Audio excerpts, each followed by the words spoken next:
Welcome to Catch You Outdoors. I'm your host, Captain Rob Modis. Before we jump into today's episode, I want to let you know that you can contact me via email at catchyoutoutdoors@gmail.com.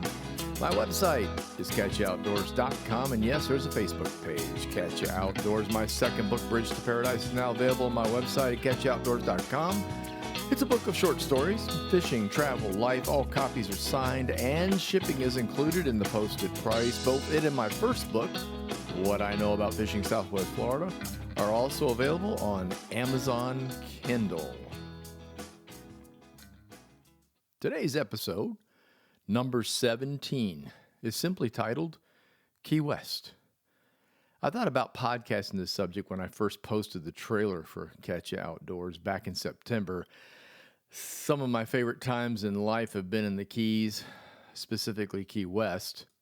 It's grown a lot since I started visiting there in the very late 1970s.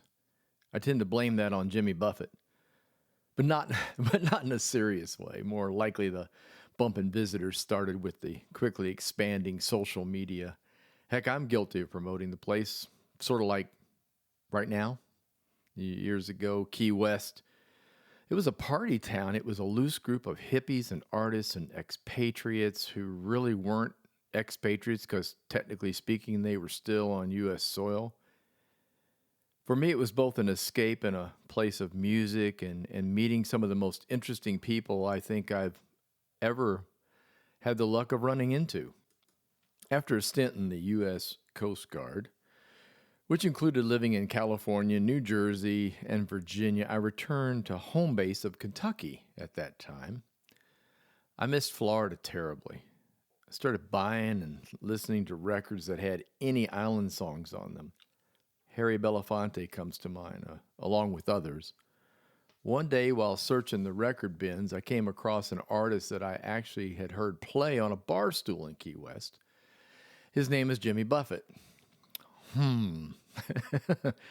The title caught my eye. A1A, a road I had spent a bit of time on in Florida. That was the name of the album.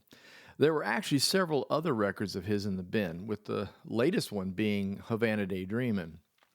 I bought A1A and fell head over heels for a song called Tin Cup Chalice. It was a really simple tune. I played on the guitar. Not many chords in that song. It was about the need to get back to, quote, the island. You know, salt water, oysters and beer, red wine, smelling honeysuckle. It made me so homesick for Florida. I finally got my chance to return to Florida in early 90s via work. I was up in Cincinnati at that time. I was actually home based in Louisville, Kentucky, but I was working for a vendor for Procter & Gamble up in Cincinnati. And through a series of meetings, it came up that there was an opening for a tech person like myself down in Miami. And honestly, most people at that time in the 90s up north were not real pro-Miami. There was, you know how news cycles are. They'll find something to start talking about, and then it goes on and on and on. And at the time, there were riots. Foreign tourists were getting robbed. I mean, there was some bad stuff going on. But I knew that Miami is a big city, and it had outlying areas. And when it came my turn, did I want to go after I think two other people said no? I said, yeah, I'll go to Miami. And off I went. So, like I said, for most folks, that didn't seem too attractive. To me, honestly, it was perfect. One of the main reasons it was perfect is Miami is really close to the Florida Keys and Key West, which soon became my hideout. You know, after I got down to Florida and got established in my job working in Miami, I was actually working out in Miami Lakes, which is out toward the western edge of Miami, northwestern edge of Miami. You know, I found that the Keys were my stress relief, and I started going down. You know, I'd buzz through Key Largo. I wasn't much of a Key Largo fan. I am now. I'll talk about that in a minute. But the big thing for me was just going down to Islamorada to fish, and then from there down to Key West to hang out. So I would spend weekends. I would just bust out from work and just basically disappear. And then there's this, to make a long story very short. After 2 divorces, I met the love of my life, Jonelle, in Key West, of all places.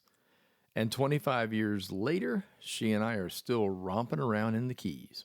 We began visiting the Keys together on a regular basis, along with spending a ton of time fishing the waters around Islamorada, the island I mentioned, which is located about 70 miles up the road from Key West.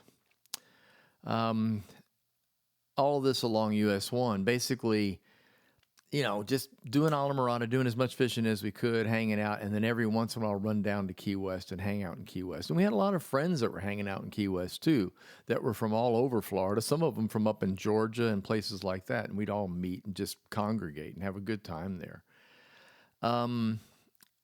Let me clarify something too about, I said US 1 here just a second ago. US 1 is the highway that it's a coastal highway. It runs from Jacksonville, Florida, all the way down the coast of Florida to Key West. There's an auxiliary road called A1A, and I mentioned the album title of Jimmy Buffett that caught my eye, and that was one of the reasons it caught my eye, because it was titled A1A.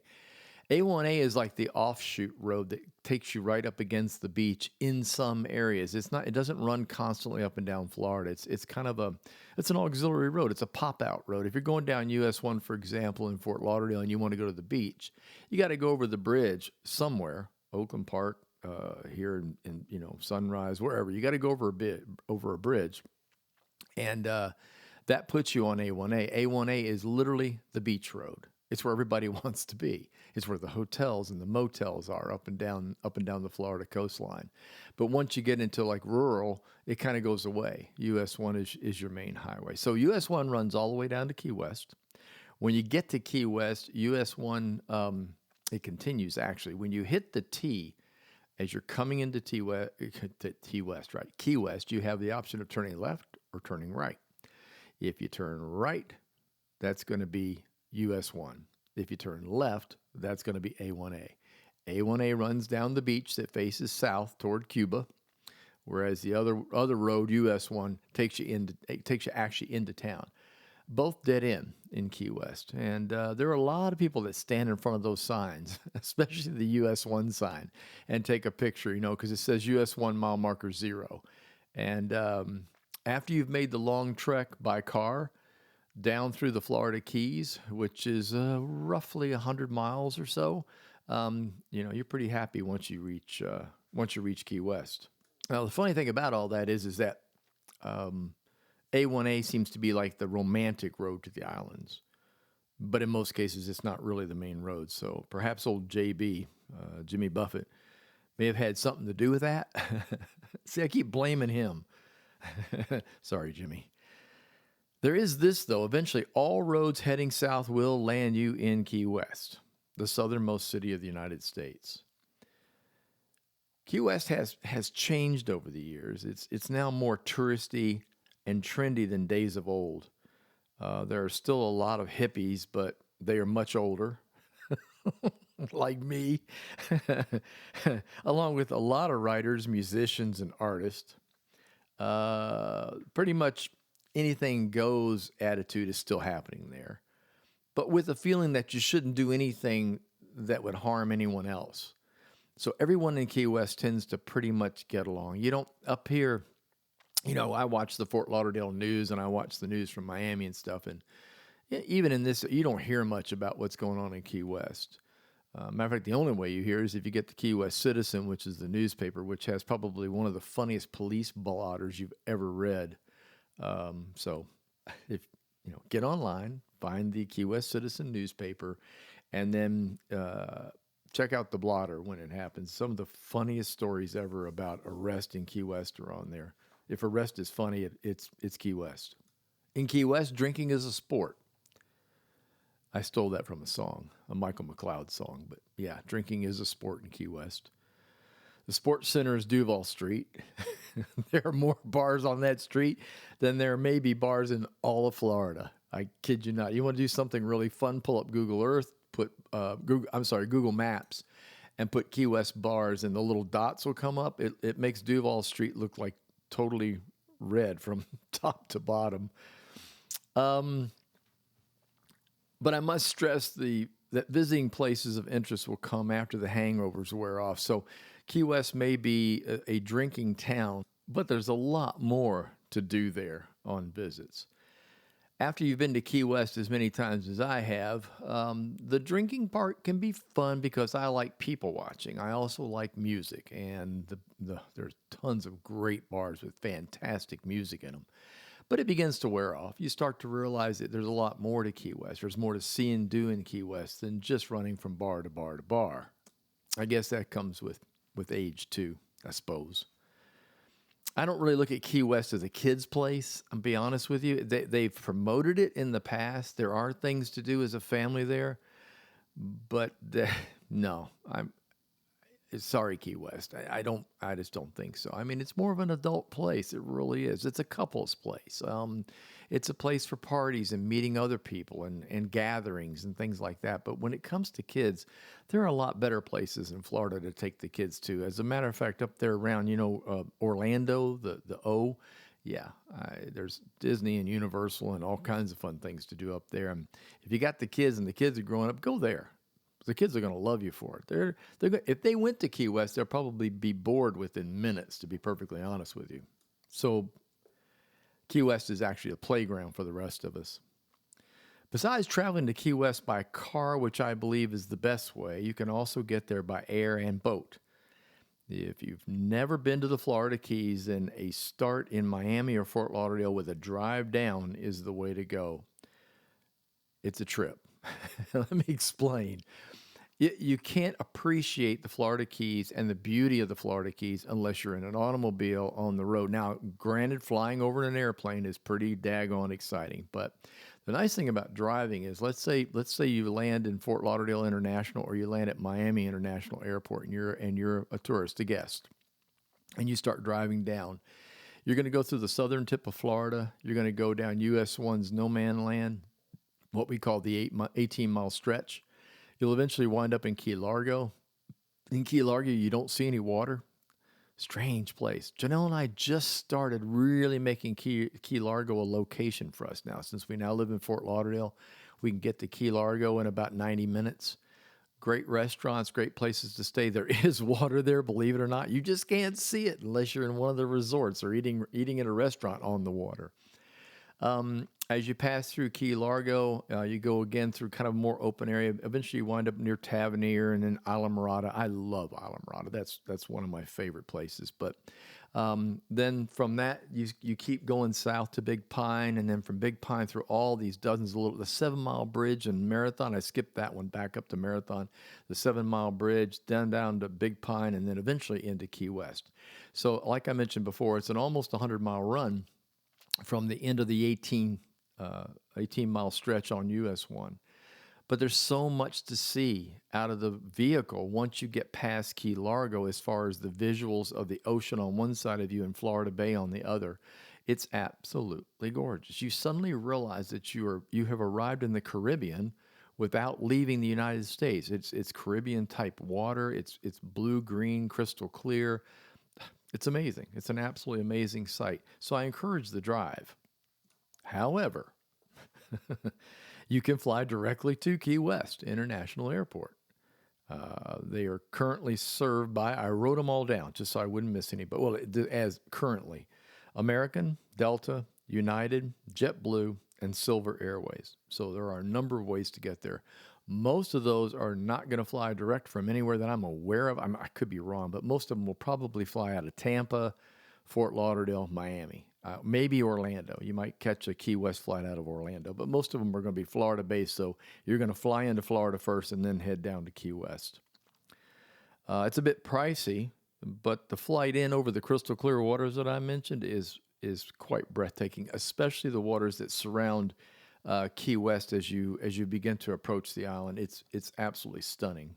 Now, here's another way that I've done, Jonelle and I have done several times, perhaps more than several.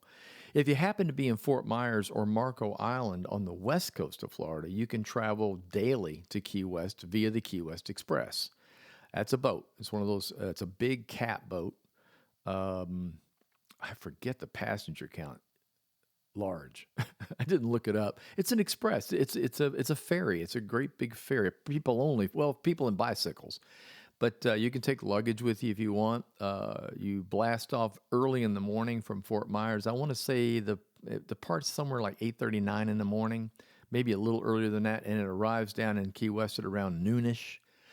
You can hang out for about 4 or 5 hours if you want to and do the Duval Crawl, as we like to call it, and then hop back on the boat and go back to Fort Myers and arrive at night, around 9 o'clock, 10 o'clock at night.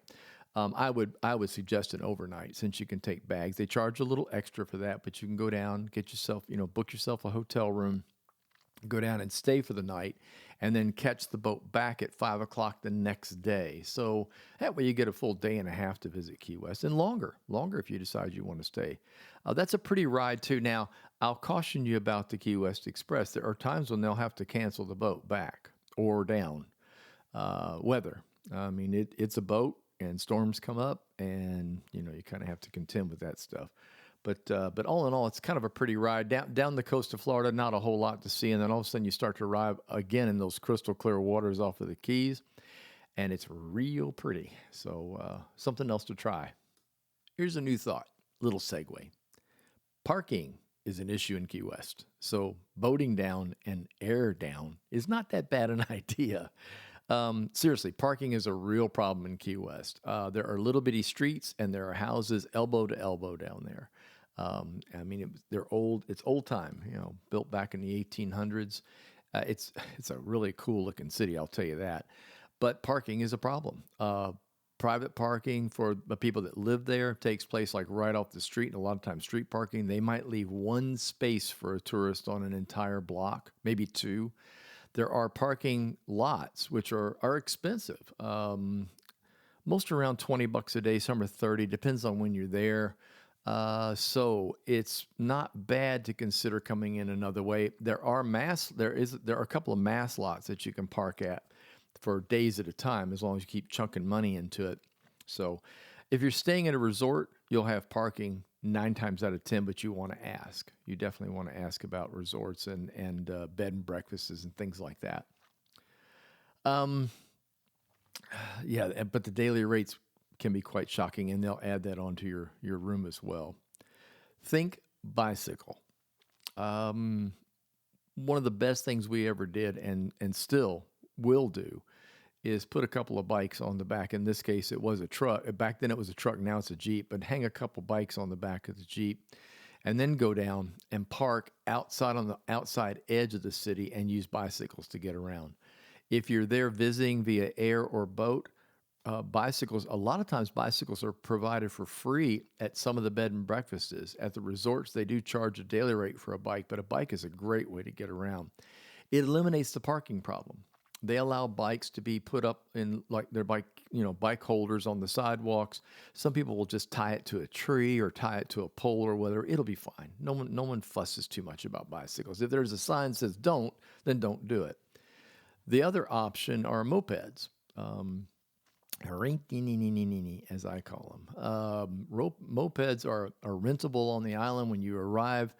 Say you arrive by boat, there's one nearby. There's a rental place within walking distance of where the Key West Express comes in. But you can get a moped and ride it around. They make mopeds for single or mopeds for double. Depends on how daring you are. One of my friends mentioned that mopeds are minnows among sharks on the island, which is, it's pretty true. You really have to watch you got to watch what you're doing on a bicycle too, for that matter. But the nice thing about the island is you can walk it too. If you're feeling really industrious. The island is approximately 2 by 4 miles, 4 miles wide and 2 miles north to south. I mean, come on, people. Get a little exercise while you're out there exploring. By the way, this is worth mentioning. You must be 18 and have a driver's license to rent a moped, not 16, just so you know. It used to be 21. I like it. They fixed it. Okay, I guess not as many rentals. I like the moped. I personally love getting around Key West on a moped. Of course, I know all the back roads. I rarely, if ever, drive a moped down Duval or even Simonton Street, which is the next main street over that runs north-south. I much prefer just cruising around all the little back roads and seeing all the cool sights that there are to see in Key West on a moped. I don't know. It's exhilarating. Feels good. Fresh air on you. I mean, after all, you're in the Keys, so why not? I'm going to title this next section here called What to Do Besides Drinking in Key West. I'll get to that in a minute. First of all, let's go back to the drinking part just for a second. I'm just being real about this. The best music is in the bars, and there are a lot of bars, and there's lots of music. As most of you that know me know, I love music, and live music doesn't get any better. These are artists that play. You know, you're just lucky to see them.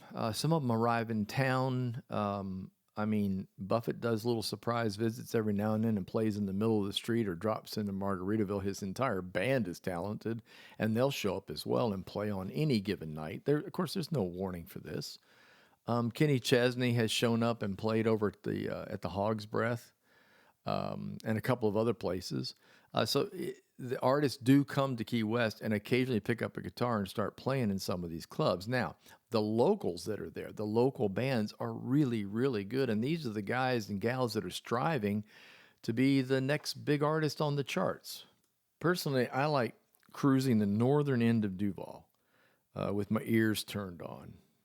I hear something I like. I'll make a stop.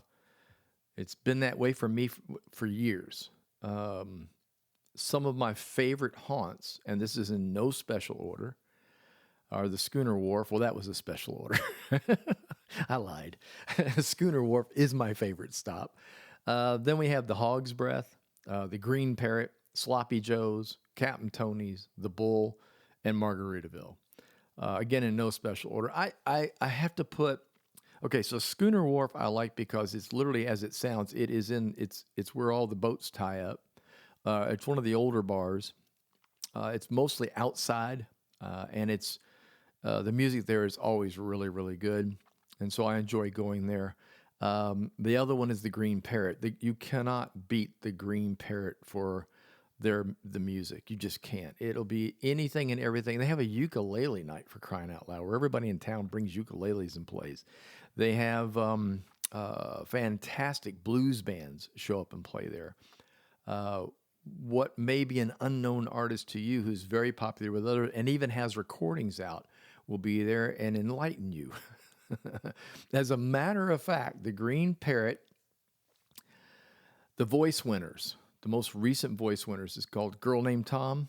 They played there about 3 months before they became the voice winners on The Voice. Just give you an idea what's going on. So the music there is really, really good, and really it's just a lot of fun. I love traveling from spot to spot. If I hear something good, I'll stop the bike or stop the moped, and I'll head in and take a listen and maybe get hooked. Maybe get hooked for the rest of the evening.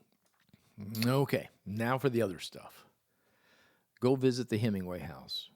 It's a must. Just do it, all right? Janelle and I go every single time we visit Key West. There's some sort of nostalgic thing about the Hemingway House. I can't quite explain it. I love the grounds. I love the gardens. I love the fact that he had one of the first swimming pools ever in the Keys. I can't imagine digging through solid coral rock to put a pool in, but by golly, they did it. The second floor writing studio takes my breath away every time I look at it because I love to write. The typewriter's in there that he wrote a lot of his books on. It's set up the way he had it set up. It's a little hideaway kind of thing, and I stand there real quiet and just kind of stare at that typewriter. It's motivational for me, quite frankly. And then there are the cats, the six-toed cats. Hemingway was extremely fond of cats, collected them, if you will. And the tradition has been carried on by the caretakers of the Hemingway Museum and House. There are six-toed cats everywhere from little bitty kittens to grown up. All of them have hilarious names. You'll be introduced to a lot of them if you just ask. And Janelle and I mean, we're cat people. We love it. So it's a lot of fun to go and see the kitty cats. So we go every single time we visit. At one point or another, we wind up over at the Hemingway House. Across the street, there's this big lighthouse, the Key West Lighthouse. Great view from the top, if you're daring. Janelle does not like doing that. She's not a lighthouse climber. I like climbing lighthouses. I find it Well, it's exciting. Gets the old blood pressure going and the heartbeat, that's for sure. But the view is fantastic up there. There's a little bit of history tied to the lighthouse that you should probably know. Most of the architecture in Key West is mixed in a way. It's kind of Victorian or a little early before Victorian. It's hard to explain. What they did in the 1800s is they would go and shut off the lighthouse or change markers, which caused schooners to run aground. They did it on purpose. They were wreckers. They would run out and help the people, rescue them, and then, of course, quote, rescue their cargo. And the cargo, of course, included a lot of woods and things like that, which they incorporated into their homes. And when you ride around and look at the different houses, you're going to see all kinds of what they call dental work. If you're not sure what that is, the trim on old houses, the little stuff that looks like dental teeth around the top, or fancy railing on a porch. You'll see all that has been incorporated after ripping the stuff off from these schooners that they purposely managed to run into a reef. As a matter of fact, in the Prohibition days, this is really fascinating. A couple of the houses, if you look at them closely, the rails around the upstairs porches will be upside down bottles. So just picture taking a wine bottle or a booze bottle, turn it upside down, cap down, bottom up. Those were the rails on the upstairs porch. That denoted a speakeasy, denoted a place that you could get booze during Prohibition. So there's a little Key West tip for you. Be sure to visit the southernmost point. Take a photo in front of the giant buoy, like 14 gajillion other people have. And they post them regularly on Facebook and stuff. It's really something. 90 miles to Cuba.